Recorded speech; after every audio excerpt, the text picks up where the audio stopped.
Okay, I pretty much got that framed up the way I want it. Seems like a lot of work for something that I'm going to end up redoing again.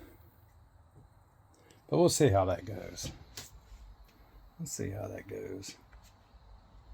But yeah, I went ahead, finished up framing the window. Of course, if I put these blocks in, which all it had was a 2x4 up here, and there was nothing, not a 2x, but it was a 2x, but 2x3 or whatever. But there was nothing really securing it to the top piece.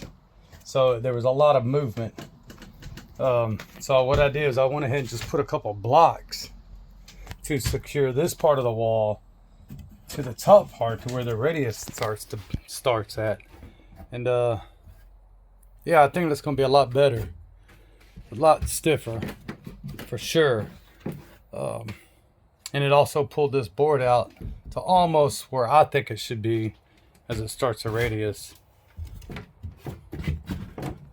But with anything, you get all these curves in the boards, but it's like this one here. I mean, it's bowed. I mean, and you can tell it's bowed. Look at that. So, but anyway, I'm gonna work on securing this bottom part right here, right down there. I may put a little piece of some dead wood or nailer, whatever you want to call it, over in there. That way I can go ahead and make a new board there.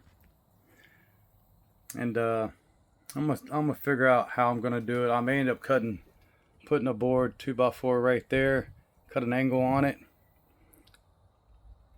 and hit that other board with the bevel. Put a couple bevels on the board. That way there, I'm actually attaching the back wall to the side wall, because the way that it's actually built, it's like this is a floating. This sets here, and it doesn't secure the aluminum to the framing. I mean, because you do have to have flex, right? But this just sets there, and then really the only thing that attaches this back wall to anything is your outside walls. So what I'm thinking is I'll put another board there, and maybe bevel it, maybe bevel my 2x4 and come up here and attach it to here and to that board there, actually securing the back framing of the wall. That way it's a little bit stiffer. I mean, and when I first bought it, they had an AC in this back window, and I drove it home. I got home, started looking at it. When I finally got the bunk bed down and everything, man, you just push that, the whole wall would just go like that. I'm surprised the window unit did not end up on the highway,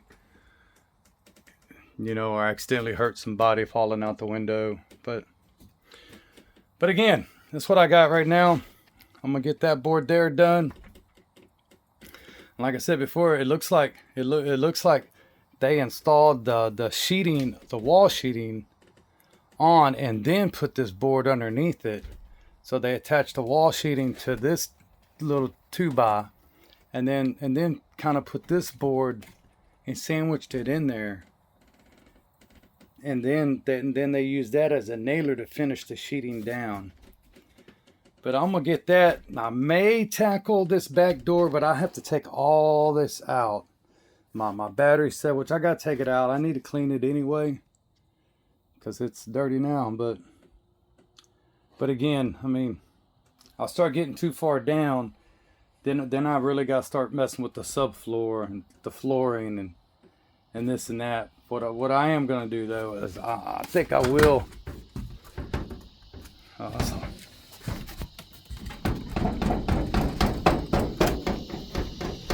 I think I'll get that to where it don't rattle around as much. And I think after I replace this board here, I can drop a couple boards down there. But that's got to be done. But that's for a later date. And I'm gonna tell you,